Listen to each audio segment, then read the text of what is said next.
Hey, David, how are you? Doing well. Yeah, thanks for having me. It's my pleasure to have you. Thanks for coming on to the podcast. So, to jump right in, I wanted to ask you, the first question is, what do you find to be the unique challenges of working with Generation Z? Yeah, absolutely. I think I can kind of go into some specific things and what the research says, but I think what's unique about my perspective too is I have my own personal experience because I'm right on the cusp. So when I'm talking, I'm Mhm, sharing it from my own journey as an athlete and now being on the coaching side, but mhm, then also working with Gen Z athletes. So for me, the unique challenges in my own life and then those I've been working with is putting excessive pressure and stress on yourself as you're going through. I mhm, think there's so many unrealistic expectations nowadays that are completely exacerbated or even created by social media or just media in general. This pressure mhm, to always look perfect, to be perfect, to perform perfect because you can't make a mistake, you can't embarrass yourself because you're being there's surveillance all the time, you're being watched all the time, you're being filmed all the time. And then people's attention spans, right, are getting more and more limited, and it's like everybody's kind of playing this game fighting for attention and validation and acceptance, and you really have to prove yourself and do everything just right to get your 10 seconds of fame, your 10 seconds of people's mhm, attention and validation. And so I experienced that in my own life, and that was a unique challenge. Was I feel like as a child I fell in love with sports, love sports, mhm, and then as I started getting into adolescence, your brain starts to change. You start to become more aware, and then you kind of start to become right more self-conscious. But I know that being intensely insecure is just human nature, especially mhm, during adolescence. Adolescents are intensely insecure, especially around that 11, 12, 13, 14 years mhm, old. And we tend to get more secure as we go, hopefully. But in my experience and then working with people now, social media really held me hostage in that like intense insecurity. I got an mhm, iPhone, early on in high school. I had social media from middle school on, but Instagram and Snapchat and all these apps and mhm, all these platforms, I just started to prioritize my own image and I started to care less about just the love of the game, the passion for the game, learning and growing, the things that I really just like hooked me mhm, when I was a kid. It started to become less about that and more about just the appearances of things. And so, to sum mhm. that all up, I think the biggest unique challenge, which has partly always been there, but now it's worse than ever for adolescents, for is the fact that they're more they're um, they're more concerned with their image because there's more Mhm. pressure and stress to look perfect than there has been in the past. Yeah. Yeah, so I mean, just to be totally clear here, Generation Z, I think, we know a lot of people know what that means and have heard that before. But just to be clear, my understanding of it is right now it would be any athlete anywhere or any person, young person from 12 or so to 27 would sort of be the age range of people that fall into that Generation Z category. Is that correct? That's right. Yeah. Yep. Yeah. So I think, you said a lot of really important things, and I think it's great that you're talking about it and kind of sharing that perspective from your own point of view because I'm very far removed from being being in at your stage of life, but I also have children who are Gen Z children, right? So, I see things a little bit differently. But one of the things I do notice in my work, certainly, and as a parent to a certain extent, is there is this element of perfectionism, I think, in every person in that sort of teenager age, certainly that I come across where perfectionism, I think some people think of it as binary, zero, Hmm. one, like I am or I'm not. But I don't really think of it that way at all. And I think the research backs that up as sort of it's more of a continuum, right? Like everybody has a little bit of an element of perfectionism. But the more I do this work, I think I see more kids have those sort of traits of like, I feel like I can't make a mistake and that impacts their ability to perform and to show up in the Right. world, right? So like what's your kind of, what's your perspective or what's your experience with sort of perfectionism as a coach and individually? Absolutely. The two things that pop in my head just from understanding kind of the literature surrounding perfectionism, because my background and training is more in the clinical psych, so I always kind of have that Mhm, lens as I'm in the sports world as well. Two things that come up for me are social comparison and fear of negative evaluation. And so those are two things, right, that are completely heightened during adolescence, again, which is a feature of adolescence. It's totally normal. And there's reasons behind that that maybe we can get to later. But as far as social comparison, they're always looking around to see where they Hmm. are in the pecking order. Where am I, right? Because we're designed that you don't want to fall to the bottom, because then you're going to be left behind. You're going to be left out. So you want to at least be Hmm. in the middle, if not be on the top, and that that equates to quote unquote safety. I'm safe, I'm okay. And so we're always looking around, comparing ourselves to other people. And so, yeah, perfectionism, again, to kind of bring back social media, when everything you're looking at, hundreds and thousands of images and videos per day, Hmm. and it's unrealistic, they appear perfect. It's not reality. There's edits and filters and highlight reels and all these things. There's no Hmm. blemishes. There's no imperfections. There's no people, just Hmm. tripping. There's no people missing that last second shot. It's just everything is a highlight. And so you're living your internal reality, which is completely insecure, unstable, not feeling good about yourself. And you're comparing that against people's external appearances, which is Hmm. everything is edited and filtered. And so that social comparison game, though that's natural, when you throw social media and kind of these unrealistic Sure. expectations into the picture, then that is a recipe for leading kind of more into depressive symptoms or anxiety and kind of that vicious cycle. And then the other one is fear of negative evaluation. I think that's also a big piece of perfectionism. For me, I wanted, I kind of referenced when I was a kid and fell in love with sports, in particular basketball. I wanted to be great. I fell in love with the process, and I just right, you just naturally, everybody has a desire to be somebody, to really be something Yeah. great in life. But as I started going and then getting into adolescence, that desire to be somebody was overshadowed by the fear of being nobody. And I felt like Yeah. I started to live and play more from a place of insecurity and fear Hmm. rather than desire. And so I see that fear of negative evaluation really pinning people into perfectionism, because, yeah, there's some elements of perfectionism, like that's great. That can be part of your personality. That can really help Yeah. you achieve great things. That pushes you forward. 100%. But when it's that desire to, just really be somebody, and you kind of have those doses of Right. perfectionism, like that can be fantastic. But when it comes from that fear of and that Hmm. insecurity of I'm so afraid of being nobody, and so I have to be perfect to be somebody. It's like, well, that's Sure. not true. And when that's what's pushing you forward, then that's going to be exhausting and lead to a lot of stress. So Yeah. those are kind of the two things that I think of. Yeah. Right. I mean, what you're describing is right, is a road to burnout, Hmm. because we're seeking validation from sources externally that we can't control. Right. And no matter how hard we try, if we don't get that external validation, it's like, well, why am I doing this? Versus like, why am I doing this? Well, because I love it, because I want to get better. Yeah. Right. Because this is important to me. Right. And that's, I think, from an identity standpoint, working with young athletes and coaching, like that's a challenge, right? Like I think, intellectually they understand the idea, but like in practice, it's a lot harder, Yeah. in terms of like getting them to see things from that perspective. And that's kind of one of the reasons when I got into mental performance coaching, like I never thought that I would work with really, really young kids, like sort of on Hmm. that 12, that cusp of Gen Z, that 12-year-old, 11-year-old, 10-year-old. I just thought it was too young. I had this bias of like, why would anybody enter into that type of relationship? It's too soon. And then I took it on just to kind of give it a try, not to dismiss it out of hand. And I think what I've learned is that the sooner you can start to plant some of those seeds about the real basic, excuse me, concepts in sports psychology of what do I control, what don't I control, right? What's important to me, like why do I do this? Like, yeah, obviously you've got to sort of operate at that level cognitively, but at the same time, it's like, yeah, you can plant those seeds where they start to look at the world a little bit differently at an earlier age. So you're sort of counterbalancing all the other stuff that you can't do anything about, which is social media is here and it's here to stay. Right. Right. And parents, as a parent, like I'm very challenged with that. Sure. I love it if my kids weren't on social media?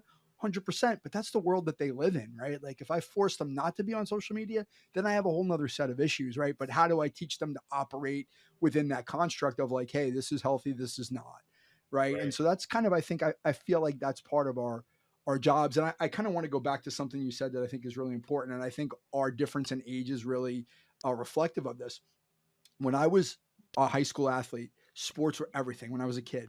Like it's the only thing I wanted to do. It's the only way I really measured my worth as a person 30 years ago. And there was nothing like this, right? Like Hmm. I was socially comparing myself to other people, and I was fear of being negatively evaluated, but I didn't Hmm. have social media. I didn't have this microscope. That's just, I think, a natural, like you said, insecurity is a natural human. That's the way the Yep. brain works. That's the way we work. Now you add this other component in that just sort of like throws gasoline on that fire. And now we're living in a world where, that natural instinct to be insecure is sort of multiplied by, infinite amounts because of the comparisons that we see out in the world. No, absolutely. Yeah, it is natural. It's natural, especially as you're 11, 12, 13, 14 years of age, for you to kind of be peeking over your shoulder, wondering who's watching you and kind of feel on Mm-hmm. edge and, have some anxiety. It's like you're entering a whole nother stage of development just cognitively, and you're becoming really like self conscious at a higher level for kind of the first time. And you're becoming aware, oh, how's this shirt, feel on my body? Does it fit right? Or how do Mm-hmm. people, oh, I have acne? Like all these things are kind of starting to change, and we're becoming very self-critical of ourselves because we're becoming self-aware at just such a deeper level. And yeah, again, like Mm-hmm. that's normal and natural, but we're supposed to grow out of that. And I think that's what the beauty, in a way, that Mm-hmm. sports as a vehicle for development, for personal growth, Mm-hmm. can offer the youth, can offer anybody, whether you're a sixth grader or you're a 26-year-old professional athlete. Mm-hmm. Sports is a vehicle for developing an internal security that can Mm-hmm. be substantial enough to fight off external Yes. challenges and things. So to be able to develop that internal security, so you're not trying to get that security through external validation, Mm-hmm. and always you're just giving your power away, you're giving your agency away if you're always looking for that, if you're always giving control to your circumstances or your feelings or these things, Mm-hmm. or outcomes. Like that's just a dangerous game, and I don't think anybody wants to play that in the long term. So I think again that's the beauty Yeah. of sports. And to kind of bring that back to what you're saying is that nowadays, the focus is always to look good. And so rather than um, kind of 15, 16, 17 years old, you're developing this security. Mm-hmm. When I said earlier, social media really held me hostage. Now there's data to really bring that to life, especially on the Mm-hmm. neuroscience side and the brain development of teenagers, and how Mm-hmm. habitual checking of social media actually holds us, this is a paraphrase, but holds us kind of in that state of insecurity where we're still concerned so much at a really high level of what other people think about us and how we look, Mm-hmm. rather than I know who I am, I'm developing some identity Yes. here, I don't need other people's judgments. Like, yeah, I do care because that's human, but I'm not letting that paralyze me, I'm not letting that burn me out. And that's Yes. supposed to be the natural progression. And that's my fear, is that people aren't aware that, oh, it's just social media. Yeah, it is, but if you're using it a lot and you're becoming dependent on that to create your identity, and that be a Yeah. source of external validation, then it's not just that that's bad. It's like, what is that taking away? That's taking away your natural progression of really becoming who you are and who you're called to be and who you're invited to be. And that's the Mm-hmm. opportunity cost that I see as the real danger. Yeah, and so actually it's funny, I think what you said is really important, right? The identity piece is just so critical, and I actually had this conversation yesterday, about the connection between confidence and identity, right? We think of confidence, and obviously we can go get into the sources of confidence that a young person or anybody might experience in terms of where they get it from, right?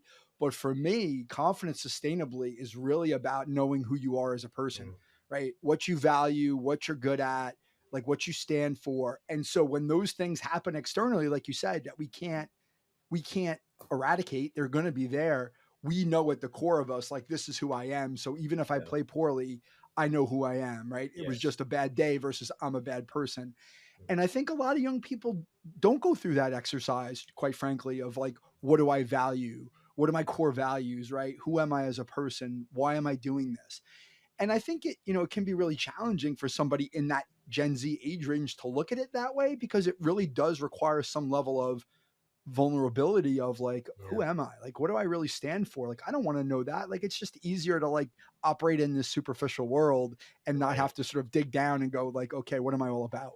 Right. And having a guide too. Like, man, I wish I Yeah. would have had you when I was 11, 12 years old. Like, that's an amazing thing. Cause for me, I struggle with that so much. I thought, until like honestly, fairly recently to, have gotten to Hmm. the other side of this, I thought confidence just meant being sure of yourself. I thought it was Right. just a feeling. And I felt so unsure of myself no matter how much I practiced. And that's really why Hmm. I practiced and prepared and trained so much. I loved it, yeah, but like I was obsessed with practicing and preparing because I was trying to eradicate the insecurity of failing, right? i Right. was i was trying to erase the possibility of failure. I mean, I couldn't do that, right? Nobody can do that. Right. And so it No. was an uphill battle. But for me, I thought confidence was feeling sure of myself, and I didn't feel sure of myself. So I was like, well, I guess I'm not confident. And I'm over here just thinking I'm a freak living in my own little internal world. Mhm. And then realizing like that's normal. Like every human Yeah. feels that. You should feel like an imposter. If you're doing something challenging and new and Yeah. uncertain, then yeah, you shouldn't feel sure of yourself. That's a good sign. That's fantastic. And so for me, realizing that confidence, coming from that Latin word confidere, meaning to trust, it's really exactly what you said, Mhm. like the ability to trust yourself. You have to trust and know who you are. There has to be something a little Mhm. bit deeper there at the core of you that you can tap into. Again, that's something substantial that can really weather the storms when, those waves are rocking and rolling, something you can anchor into and stay stable. And so, yeah, I love that idea of confidence and identity. I think they are Yeah. inextricably linked. Yeah, and just to kind of talk about the work that we both do, right? You work with young people, I work with young people. We both have sort of a mental training background. You do some other things, and maybe we'll get into that in terms of like working with athletes on the sports side. But like, I think the word that came to mind, and you didn't use it, but you basically said it. If we use sort of more sports psychology language, is like it's you kind of build these buffers, right? Like these mediators of like, hey, the external world's going to be there. We can't do anything about it, but what do we do with ourselves to make sure that we can sort of push that away and ward it off when it tries to come in and kind of seep into the core of who we are. And I like what you said. I mean, obviously I take it as a compliment, but I think it's for any of us that work in this field. Like I really do believe that to be true is we are we are buffers for young people, right? We're sort of starting to help them think about things differently so that they can deal with the world around them the way it is because it's not going to change if we try to this is my personal opinion, right? If we can try to change the system and that's noble and it's great, but it's going to be really hard versus Yeah. how do I change the individual and help them think about things differently so that they have these buffers, they have that shield around them that says, "Hey, I know this is going on, but I can Yeah. look at it differently. I can accept it. I can I have something in my control that allows me to sort of redirect my attention to what can I do to make this a better situation versus, oh, I really wish that people on the outside Right. recognize me, knew me, like me, whatever, right? And I feel like that's a huge responsibility for folks like us that do what we do because I think unfortunately a lot of families and I work mostly with young people, a lot of families feel that need to find somebody on the, a third party to help their kids understand that because there's so many of these pressures in the world, like you said, they're being held hostage not only to social media but just to this whole world of recruiting and all this stuff that goes on in the sports world. It's really really challenging. Oh, absolutely. Yeah. It takes a village to raise a child, right? There's Yeah, it like so does. many there's so many forces for good that we can bring in to really help our development, like ourselves first and foremost. And if you're raising children, your students, your athletes, whatever role you are, but it's just like we're formed by so many things. Well, why not, stack the cards in your favor, be able to pull people Mhm. into that. And yeah, it's like we need people, especially if you're between the ages, yeah, of 10 and 18, you really need somebody to walk with you through this kind Mhm. of stuff. And this is why, we talked about this. We're both very passionate about this. One, it's like Yeah. front load the work. We did it on the back end.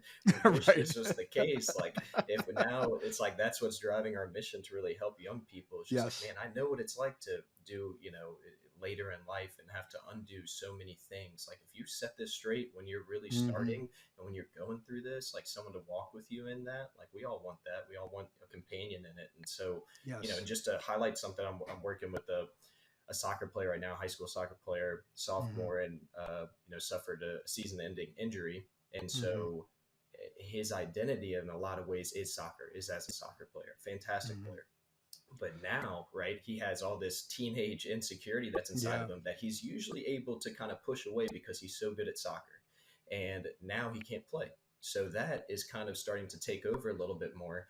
Mhm. And he's coming to this realization of like, man, like I want to be more than this. Like I don't just want to be the soccer player. Like I want to be Mhm. who I am, and this is just something I do. And then he comes to the question, right? How do I do that? How do I step more into Mhm. that, and so that way I'm able to really face these insecurities and accept them and deal Mhm. with them rather than, having to keep pushing them back and, kind of, face it and in that way and avoid it. And so, anyway, it's just interesting. I feel like that comes up Yeah. all the time. I had that in my own journey, and athletes are looking for a guide to walk with them because it's the big question, Sure. the $1 million question of how do I do that? Yeah, and I want to just kind of stay with that example because I've been in that boat too as a mental performance coach. working with athletes who are injured. And absolutely right. The fact that that young person was able to look at it and like kind of assess and go like, I want to be more than this, just this is incredible, right? That he was able to say, or she was able to say, hey, like I this can't be everything. The other thing I have done and like to do a lot too is sort of highlight the character building elements and opportunity that comes through injury. Because if I can come through this experience out the other side, what does that say about me as a person? I'm pretty darn tough, right? Right. Now I've gotten through this. I can come back the other side of it and be even better. Not because I Yes. was, I was away from my sport and I'm scared that I'm going to get worse skill wise, or I'm going to get behind. But when I Yeah. come back, the other kids that I'm playing or players I'm playing against haven't been through what I've been Yeah. through, and I've been able to do it. Now all of a sudden you've got this element of mental toughness, if you want to call it, not my favorite term, but the best Right. way to I'm say with it you. from right now is come out the backside of it, be like, hey, I was through this. Like I can do anything. Right. And I Right. think sometimes there's just that fear of missing out. Like I'm away from this. This is going to really hurt me versus, hey, maybe I can use this to my advantage if I just look at it a certain way. And not the easiest thing Yeah. to try to get No. a young person to do or anybody to do for that matter. But if you can, it could be really, really long lasting. The effect can be very long lasting. Absolutely. Man, I love Yeah. that. And I face so many injuries in my own journey. It's something I'm definitely passionate about. And so kind of going through this with that player and other players in the past, Mm-hmm. one of the book projects I'm working on is called Better Than Before. So it's a mental guide for injured athletes. And Yep. so that's, something I'm putting together, but that Cool. idea of like better than before. Like you're not just coming back and hopefully going to Yes. make it to where you were. The idea is to come back better than before. And I use the image of like, if you picture a bunch of athletes, like a whole team running around a track, and everybody's trying to do as many laps as they can, and a coach Mm-hmm. come and he pulls you out and he says, hey, you got to stand over here, everybody else is going to run, you're just going to be watching. Okay, that athlete can stand there and watch and just kind of count and be like, okay, everybody else's laps are going up, and I'm not, and I'm Mm-hmm. standing over here, and everybody's getting in better shape and I'm not, and I'm standing over here. And it can do that and can get down, and then when they're tossed back in, they're way behind. However, the athlete could also be like, hey, let me watch this. Like, how can I change my running form so I can be more efficient? What are Mm-hmm. mistakes other people are making? What are they doing well that I can learn from? Hey, what exercises can I do that I don't get shin Mm-hmm. splints so my body's more resilient? Correct. Or you know what? Hey, I'm dealing with boredom. Am I going to be dealing with boredom when I'm running? Yeah, you betcha. So why not get mentally stronger now in this Yeah. arena, and then that'll transfer over to that. So it's like Yes. a totally different perspective of like, no, you're not standing still. You're still in the game. It just the game looks different. And so play this different game so that when you go back, you're actually Yes. better than before. I And like that that. kind of, just trying to change that perspective, yeah, is a challenge. But once they buy into that, it's different. Very cool. I like that.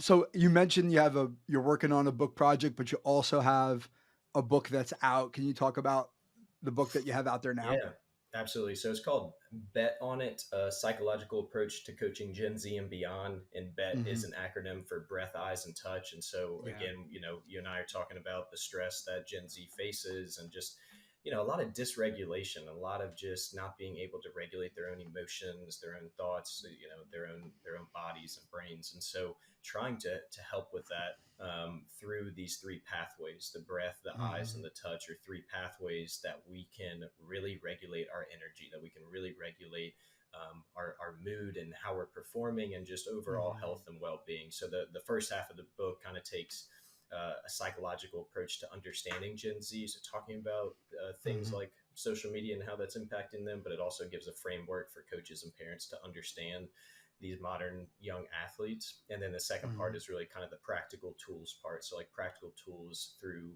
breath, eyes, and touch that you can implement as Hmm. a parent, as a coach, to be able to help them reduce their stress, increase their ability to be, receptive to feedback, their ability to perform on the court, but also just their Hmm. ability to, feel better. So, Yeah. So, I think I'm really interested in the acronym, right? I think mhm. so for me, the B part, the breathing, like that's a staple, right? Any time I work with a young athlete, obviously they've all been told, I ask them, how many times have you had someone tell you just take a deep breath? And, Right, they obviously say yes, but they don't really understand the why or the how, right? Which is right. something I think as mental performance coaches we normally work on, right? This is how you do it. This is why you do it. This is what it does. This is how you apply it. But the other two, I'm more curious about. So tell me about the eyes and the touch. Like, what do athletes? What do you suggest athletes use in terms of their eyes and their touch to help regulate their nervous system and sort of be able to regulate their moods as they need to? Sure. So with eyes, stress and vision are so intertwined. So when we Hmm. become into a state of stress, of sympathetic arousal, and our Hmm. hearts racing, our minds starting to race, our shoulders are raising, Hmm. we're breathing more with our upper chest and out of our mouth, Yep. and whether it's in performance or you're just getting nervous before a game, whatever it is, we Sure. start to get tunnel vision. So what happens, right, is that our pupils dilate and our vision gets really narrow and focused. So we literally get Hmm. tunnel vision. And I say that that happens, biologically, like externally, but it also happens internally. We get Hmm. real tunnel vision and stuck on things, and we're not able to Hmm. be as flexible and as open as we would Hmm. like, which, as we know, competition requires. It doesn't require you to be a Yeah. robot. It requires you to be adaptable and be able to tolerate, the uncertainty and deal with challenges and solve problems and make decisions. So you have to be Yeah. open and adaptable and fluid and flexible.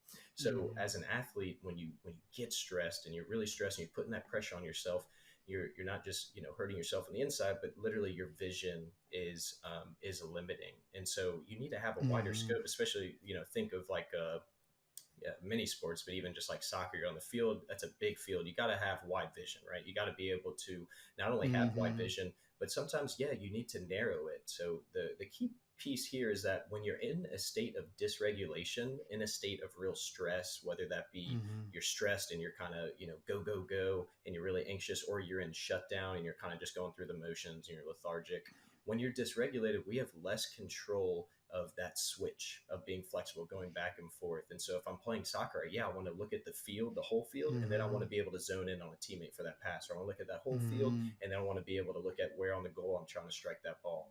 So Hmm. we lose control of that, and we become really locked in. And Sure. so, eyes is really important to be able to Hmm. get control of our eyes more, so that way we feel less stressed and we can perform better. And each of these pathways is bi-directional, so one impacts the other, right? They go both ways. So it's like I get stressed and that impacts my vision, but I can also do things with my eyes, which are the tools, and that'll impact the stress and that'll decrease the stress. So I love that bi-directional pathway, because it's not like it's a hopeless cause. Oh, I get stressed, now my vision's tanked. It's like, no, there's specific things we can do, and we can talk about maybe specific tools that Yeah. athletes can do to be able to change it. Well, I was gonna ask you that. I'm gonna ask you that question just in a second, but and I agree with that. Right, that kind of goes both ways.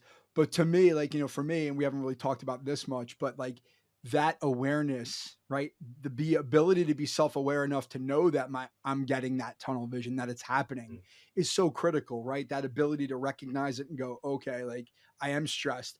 My eyes are not. They're locked in on something that's too specific, or I'm fixating on something too much. mm. Okay, now that I know it, now I need to do something different to modify, right? And so, like, in terms of those things that you do with your eyes, like, what are maybe one or two examples of things that an athlete can do if they notice themselves getting too fixated on something visually? What could they do to sort of soften that? Right. Yeah, so one thing specifically is called landscape or panoramic vision. And so we can do it right Hmm. now as we're on air. But if you just kind of look ahead wherever you are, just look ahead like a spot in the room or a spot in the distance. Hmm. And as you're, focusing your eyes forward, go ahead and just notice the panoramic, the periphery of your vision, Hmm. the top as high as you can, the bottom as Hmm. high as you can, and the sides as far as you can. And when you're holding Hmm. your gaze forward in the center and you're noticing the top, Hmm. the bottom, and the sides, that peripheral Hmm. vision, then you're Yeah. engaging in a relaxation Yeah. response. And so you're switching from sympathetic to Excellent. parasympathetic there. So that's a way, athletes, I like to do that with them. It kind of Yeah. helps them re enter that state of just kind of calm and composure, like halftime, end of quarters, timeouts, things like that. But and then specifically, you're in competition. Say you notice, you're kind of doing that. One thing too that you can do is focus your eyes more on the open spaces in the court. I think as Mm. athletes, we get so fixated on where the defense is and where the people Yes. are. But once you start to really focus your eyes on the space, you don't see threats, you see opportunities. And so if I'm looking Yeah. at the defender, I'm looking at this, which, is necessary sometimes, and there's specifics and there's nuance there for each sport and each athlete. But if you're focusing more of your vision on space, you're seeing opportunity. That's going to give you the green light. Now you're having more fun because you're excited to attack that space rather than to have to kind of defend yourself against, these opponents. Yeah. So I think there's a couple things that are really awesome about what you just said there, right? So like one is like I think about the applications outside of sport too. Like I just had a client of mine come to me who's in high school, he's getting ready to take the SATs, and he's having a hard time focusing on some of the reading comprehension.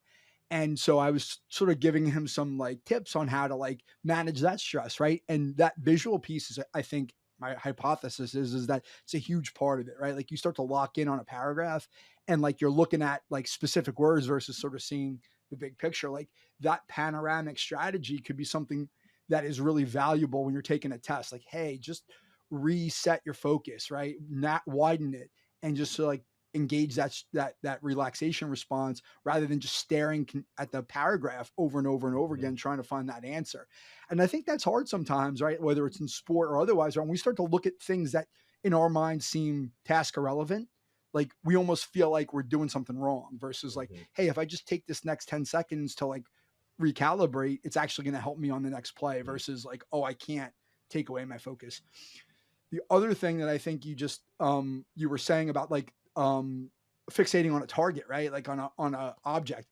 Like it's so funny you say that because like I noticed that so much in soccer. Both my kids play soccer, and when kids are kicking the ball, they end up kicking it right at the keeper a lot of times because Yep. that's sort of their like focal point versus like rather than looking at the keeper, like am I looking at the upper right hand corner? Am I Yeah. looking at that empty space rather than fixating on like, oh, there's my target, I got to avoid it, rather than that's the target I want to hit and look at that target, right? And so like Right. we have a natural tendency, and I think there's a pretty fair amount of research out there on that particular topic, just in Yep. terms of why soccer players kick the ball right at the keeper because like that's sort of like where they're putting their focus. Right. And I love that. And it's important too, when you have time, like when I played soccer, I played defender. So you're in the back line, you got a lot of time to Yeah, like see the field and kind of scan. wait and stuff, right? Scan. And scanning, a great word, like is important. And we need to be more exploratory with our vision, or else we're going to get locked into just like, specific pathways. And competition is creative. We need to be creative. We need to solve problems. We need to look ahead. So if you're Mm, scanning, right, and you're seeing the space, okay, but also you're scanning, oh, my teammate out there, he looks dead tired. What does that mean to me? That means that maybe he's not going to get back on defense the next couple of plays, and I needed to get my butt ready to cover for him, right? Or look, oh, I can tell like he's getting, the person on the other team mhm. is getting frustrated with their teammate. That's a weak spot. Let's attack that side of the field. Like just when you're scanning, you're getting information, and you get, I love using the eyes as an exit out of our head because I was a player and an athlete that I would get so caught up in my head because I'm very analytical and I love to try and solve problems just by thinking through it. And being an athlete's really not about using the front of your brain. It's more about using the back of your brain and your instincts and just playing free. And so I love using the eyes as an exit out of your head because I would realize that it's like when I was competing and I would get caught in my head. It's like I was there, but I wasn't really there. And if you're a coach, you really know what I'm talking about, or a parent, right? And your kid's eyes are just kind of glazed over, right? They're Yep. there, but they're not really present. They're not really engaged. It's like that's what Mhm. I was doing. I was playing the game in my head rather than the game on the court, where I was trying to Mhm. predetermine things before they had, okay, I'm gonna do this, this, and this, and then that doesn't go as planned on domino one, and the rest of it just falls down. And so really Yeah. helping people trust that instinct and build that confidence by like, hey, we can't plan and prepare, for every little thing that's going to happen, but we can build instincts and we can build Mhm. that confidence so that you can trust yourself and, be dynamic in the game. Yeah, and I have to admit I'm gonna use that one. Yeah. Um, eyes as an exit, right? Yeah. Out of your head. I love it, and because it's so true, right? So I think that's a great way to explain it. I really appreciate that explanation because like I think it's really valuable, right? Because what you Right. described, I think, is what a lot of young athletes go through is that they get the phrase, he's in his head, and the truth is they are Right. in their head, right? They're internally focused on the result or what they're supposed to be doing versus playing the game out here. Now, sometimes you Right. got to come in right into your head and Yep. sort of have that sort of strategy part where you're kind of planning things out, but you got to know the right time to take it out and put it Hmm. into the right place. And that takes practice shifting your focus. And I think that, that example about also noticing when a teammate may be a little bit gassed, like that takes a lot of awareness and a lot of like, okay, like I see that, I process it, I put it in the back of my, short-term memory, and I go. Right. And so like those are things I think a lot of athletes aren't coached on, and they're not Yeah. thinking about it. Right. And just to build Right. that awareness is a step forward. Yeah. So tell me about the last piece, the touch piece.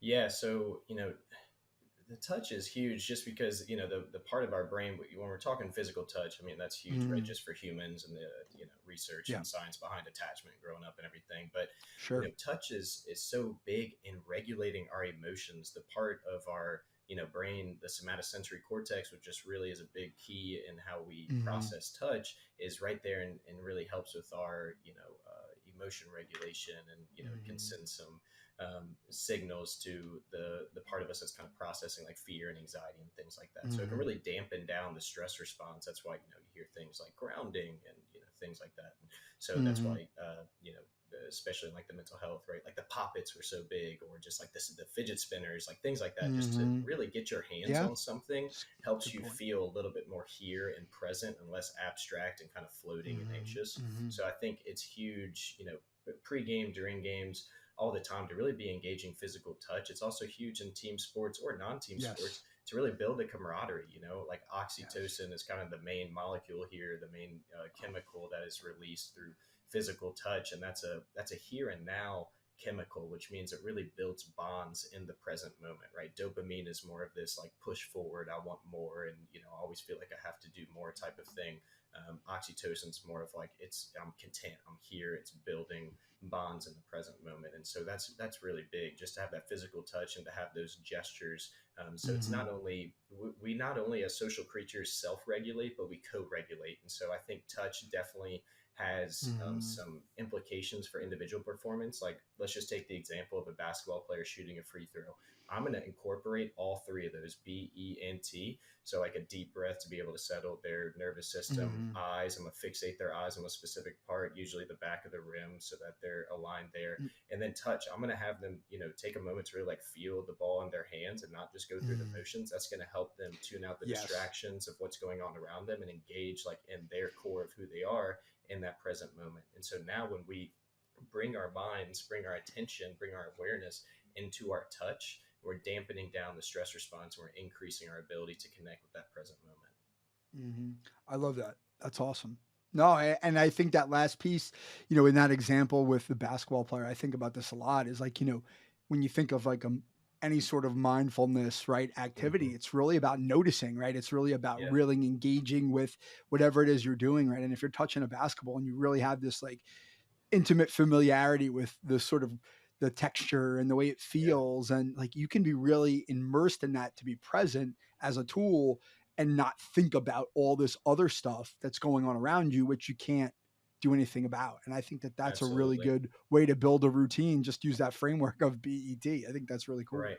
And um just the sequence too of the right. BET, like you said earlier, there's times where you want to kind of come into yourself and like be present, and then like also, we know that we need to get out of ourselves and we need to play free and play by instinct. So yeah, breath is a good way. And even when we become kind of mindful of our breathing, we slow down, there's a part of our brain, more of that salience network, the insula, the Hmm. anterior cingulate cortex, like all these parts that are more for just kind of Hmm. being internal and noticing things. But then we need to be brought external. We have to externalize our attention, and we don't want to get caught up in ourselves too much. So to be able to breathe and come into ourselves, find our center, anchor down, settle down, and then be able to go out through our eyes and then through our touch. Because if I'm using my eyes focused at the back of the rim, I'm noticing my touch. Okay, I'm not Hmm. worried about my motion that I've practiced a million times. I don't need to think about that. I'm not worried about that fan yelling or that person, that Hmm. opponent making a face Hmm. at me or trash talking, whatever. It's like, no, I'm here, I'm with myself, and now I'm being brought into, my next action. So I think it's the Excellent. order is important as well. Excellent. So who did you write the book for, or what's the Yeah. practical application? Yeah, so I wrote it for particularly high school coaches. I think this is good Mhm. stuff. There's, at least a chapter in there for everybody, but, Mhm. athletes, former athletes, parents, coaches, you can really pick up some educational things, and there are a lot of resources and references in the back. But for me, how this came about was I was working with two girls high school volleyball teams. And Mhm. the more I've watched high school volleyball, I've gotten into volleyball the past like 5, 6 years.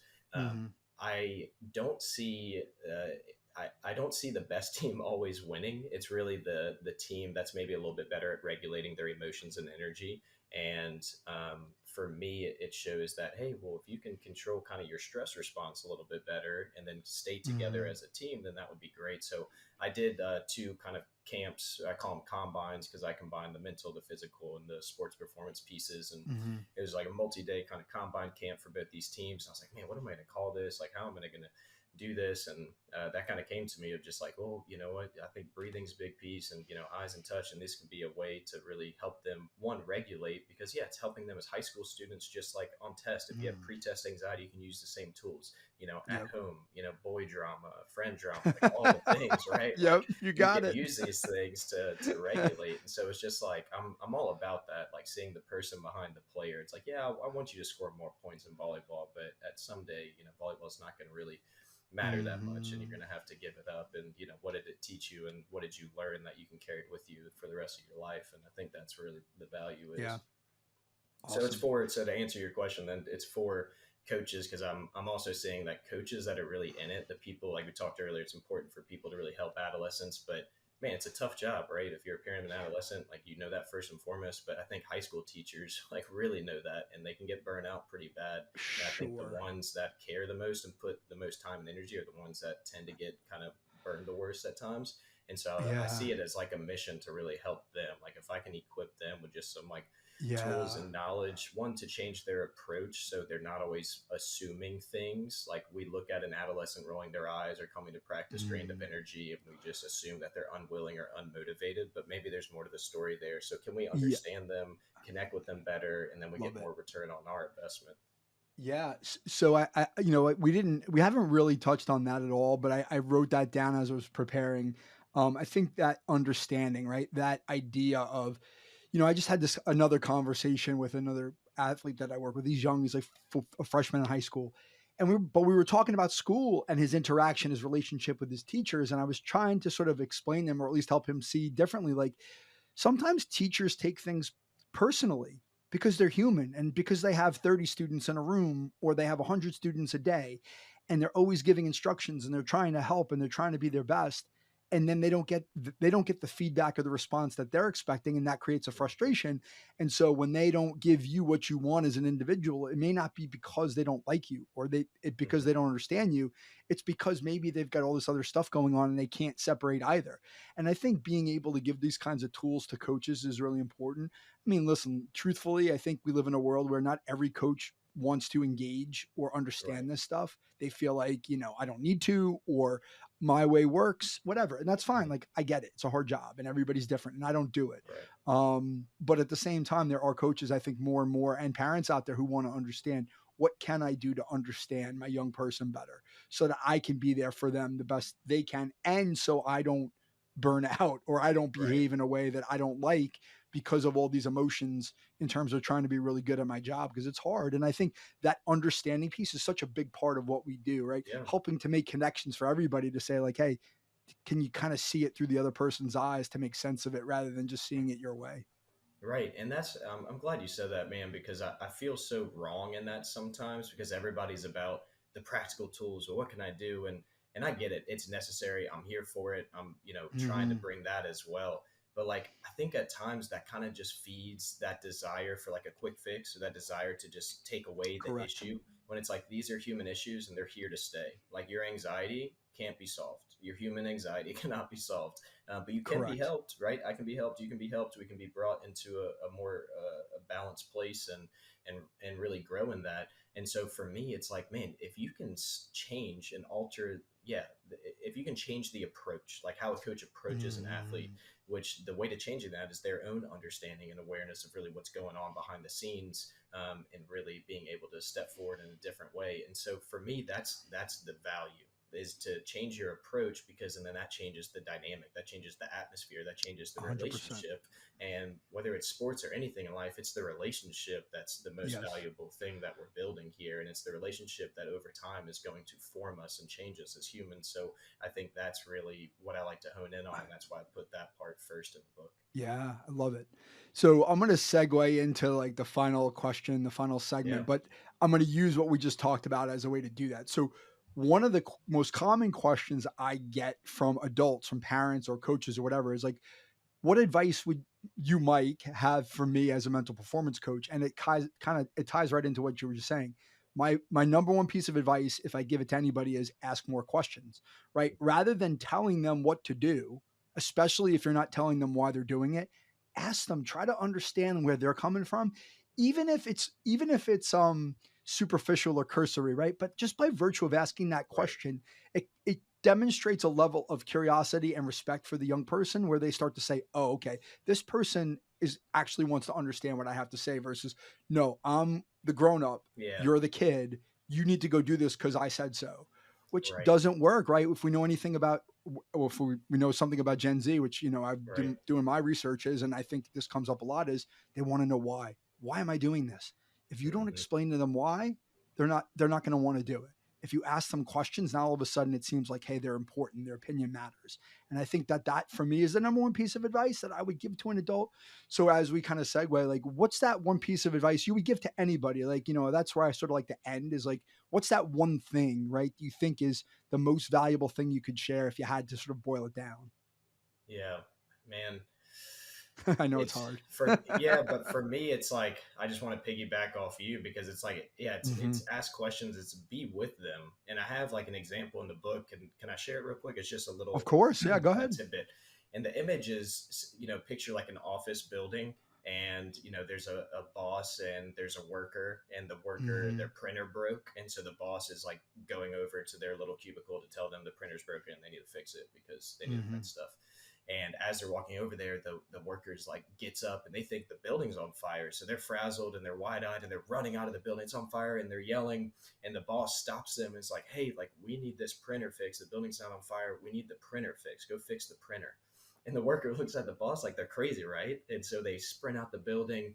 And then, right, they get nowhere. It's like they're on two different pages. And the boss thinks that the worker's crazy, and the worker thinks that the boss is pretty crazy. Hmm. And then I equate that to how coaching and parenting can be a lot of times. We're coming at it as if it's like a logistical issue, it's an informational thing. And I Hmm. always say put regulation before information, because if they're not regulated, if you're not regulated, and you're coming at this, you're just putting defenses up. Right, you're just kind of I playing like rock'em sock'em robots. You're not actually it. getting anywhere. And so for Yeah. me, it's put regulation before information. So if you take that same situation, and maybe the boss is like, the building's not on fire, this person's kind of crazy, but I'm going to run out the building with them. They run out the building and they're outside, and they're kind of breathing heavy from running. And then the worker's looking at it and doesn't see smoke, and kind of it takes a minute, and then they're like, I guess there wasn't a fire, maybe I just heard an alarm, I don't know. And then the boss is like, all right, well, let's go back inside. And they kind of chit chat and mosey back up inside and make sure that they're safe and secure. And it's like, hey, I know you said you're trying to hit this metric for this month. Would love for you to be able to fix the printer so that we can kind of work towards that together. Like, would you be able to do that? That is a much different situation. Yes. That's going to be a much different outcome, right? Just to be able, to enter into the other side and be with them and what they're going through, whether you think it's reality or not. Like, they feel it and experience it as reality sometimes. So to be able to be with them in that Hmm. and kind of walk with them, and then that way you're getting what you want. And the one of the coolest things I feel like that was said to me most recently, along the vein of the book in counseling and psychology, is called polyvagal Hmm. theory. Is kind of what the book's based in. But Okay. a lady that's like really big in that, Deb Dana, she's amazing. And she told me, she was like, they need to feel safe enough to do what you're asking them to do. And a lot of times we're just, as coaches or as parents, trying to just tell them logistical things. You need to do your homework. You need to do this. You need to do Yep. that. And it's like they're not in a place to really receive that or do that a lot of times. And again, they come across maybe as unwilling or unmotivated, but maybe they're just biologically unavailable. Maybe they're just not really there. So can we prioritize regulation over information, get them into that connection mode, and then both parties are winning more, and you got to give a little. That's for sure. Absolutely. That's a great way to finish up there. David, thank you so much for joining me on the podcast. I loved it. It was a great conversation, and maybe we'll have a chance to do it again sometime. Yeah, thanks for having me. This was awesome. Always love talking about this stuff. So yeah, thank Me you, too. and yeah, stoked to hear from people. Would love for them to reach out if they want to talk more about this stuff. Fantastic. Thanks, David.